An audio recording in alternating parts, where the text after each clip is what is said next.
I know I don't usually make videos like this, but this whole NFT craze needs to stop. Charlie. Charlie bit me. Charlie bit me. Charlie bit me. 14 years and over 880 million views later, the infamous Charlie Bit My Finger video will be auctioned off this Saturday as an NFT. And afterwards, the video will be removed from YouTube forever. When it was first put up on YouTube, it was, 14 years ago, and YouTube was the new thing. But now the internet's evolved and NFT has now become the new thing. So I think that's why we've decided to put it up for a sale and auction, so we've got on the blockchain. You know, at first, I really had no problem with NFTs. They were really just a way for digital artists to make money off their pieces. Money that traditional artists have been making since art has been around. But recently, we've been seeing some NFTs getting sold off for extraordinary amounts of money.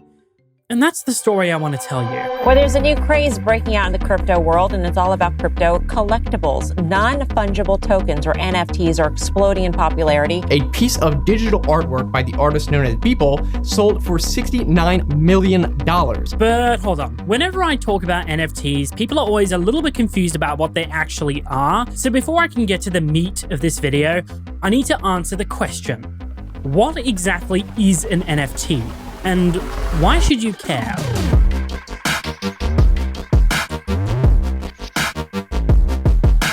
The concept of owning a physical item like a piece of artwork is as old as time. But with the rise of the digital age, people were looking for a way to become the official owner of digital art pieces. And that's where NFTs come in. NFT stands for non-fungible token and is essentially a digital certificate of ownership. Non-fungible refers to the fact that something is one of a kind and cannot be replicated or reproduced. The token part refers to a unit of data stored on what is called the blockchain. We're going deeper and deeper into the rabbit hole here, I know, but I promise it'll all make sense soon.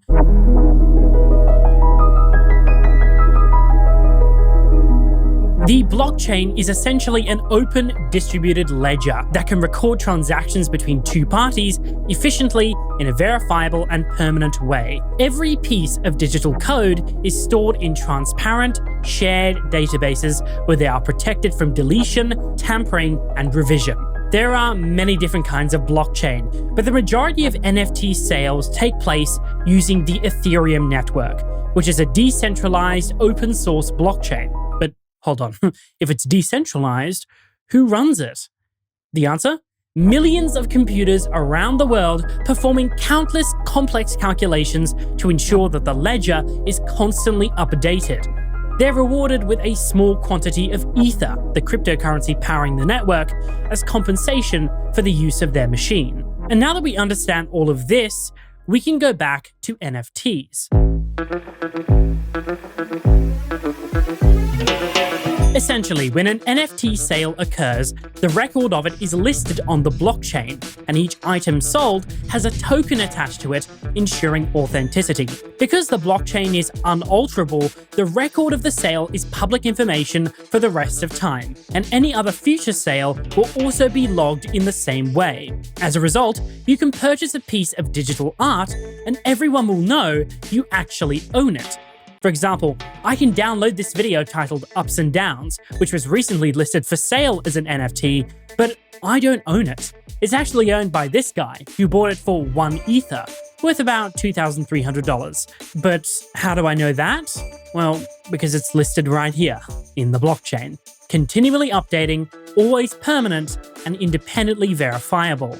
The most expensive NFT sold for a whopping $69 million to an Indian investor. The piece was a series of 5,000 3D renders created over a span of around 14 years by digital artist Beeple. But it didn't take long for opportunistic individuals to see another market in the NFT world. What if, instead of auctioning off pieces of artwork, you auctioned off viral memes? Let's start off with the authentic original Bad Luck Brian image, the embarrassing yearbook photo that went viral in 2012. It sold to someone named A for 20 Ether, worth around $34,000 at the time. A also bought the authenticated original untouched Success Kid photo for $27,000 and the original Fedora tip image for $10,000. You thought that was it? An authenticated screenshot from the overly attached girlfriend video, a viral Justin Bieber parody about an overly attached girlfriend. It sold to 3F Music, a music studio in Dubai, for 200 Ether, or $411,000. They own over 100 NFTs, and they said in a statement, "Our management team is always in cooperation with some highly knowledgeable and experienced art advisors who believe that we must grow with technological movements that help us not only to promote our business, but also to support artists and the art market." They also purchased the original Disaster Girl image, an iconic meme from back in the day, for $500,000. Nyan Cat, the iconic and timeless GIF, was sold as an NFT in February of this year. It was a remastered edition from the original artist, and it sold for 300 Ether, worth a whopping $525,000 at the time. The owner of this NFT is completely anonymous. Even influencers have gotten in on the NFT hype, with Logan Paul selling 3,000 of his exclusive one-of-a-kind Pokemon-style cards. He sold $5 million worth. $5 million. Jake Paul sold 69 of his boxing-related NFTs to promote his fight.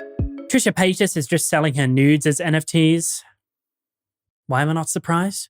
The Annoying Orange attempted to auction off the 4K remastered original Annoying Orange video with a reserve price of $7,300, but was met with immediate backlash as his response to the criticism about the environmental impact of NFTs came off as extremely pretentious. It was also found out that by using Inspect Element on the auction site, you were able to download the entire exclusive video for free, reducing the value completely. So on the day the auction was supposed to happen, the listing was removed.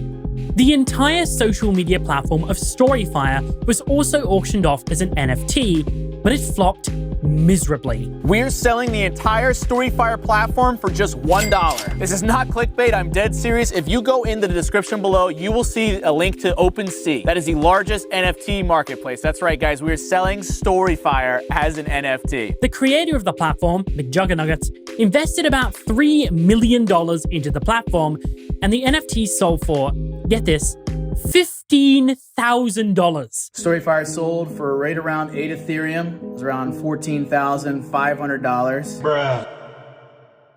I may have a video about that whole debacle coming up relatively soon. And that brings us to today. At the time of filming, the iconic Charlie Bit My Finger video, uploaded to YouTube 14 years ago, has just been auctioned off as an NFT for $760,999 to 3F Music, the Dubai music studio I mentioned before. Except this NFT has a bit of a twist. Instead of just an authenticated version being sold, with the original staying up for the rest of the world to see, the original video is also going to be removed as a result of the sale. The Charlie Bit My Finger video, one of YouTube's first viral videos, is about to be deleted in a few days because it's being sold as an NFT. So in order to increase the demand for the NFT, the family has decided to remove the video and only have it exist as that NFT. All 883 million views and 14 years of history, gone forever. And this is where I start to have an issue. Videos like Charlie Bit My Finger are iconic pieces of YouTube history. Videos that I believe should be preserved for future generations. And this video being removed as part of what is essentially a cash grab sets a dangerous precedent for other historical YouTube videos. For now, the video is still on YouTube, but I expect by the time you watch this, it will have been deleted. And if it isn't, go ahead and watch it one last time, before you can never watch it in its original form ever again. Charlie Bit My Finger is on the Internet Archive, and countless re-uploads already exist, so there's no way it will die completely. But all the views and all that history will be completely wiped from the internet. And it's just kind of sad. I don't love the fact that this video is being taken down, but at the same time, I want to be excited about what it means for the future of NFTs. I think there are some aspects of these sales that are really interesting to think about. The fact that an NFT can actually be sold and have value attached to it is a really cool concept. But it's also completely uncharted territory. And with crypto being as volatile as it is nowadays, it opens up a whole new set of questions about whether NFTs are really a viable option for sales. But really, this is just one of those things where we're just going to have to wait and see. No matter what the future holds, though, we can all agree on one thing. This is some really good marketing. Thank you all for watching, and I'll see you guys next time. Bye-bye.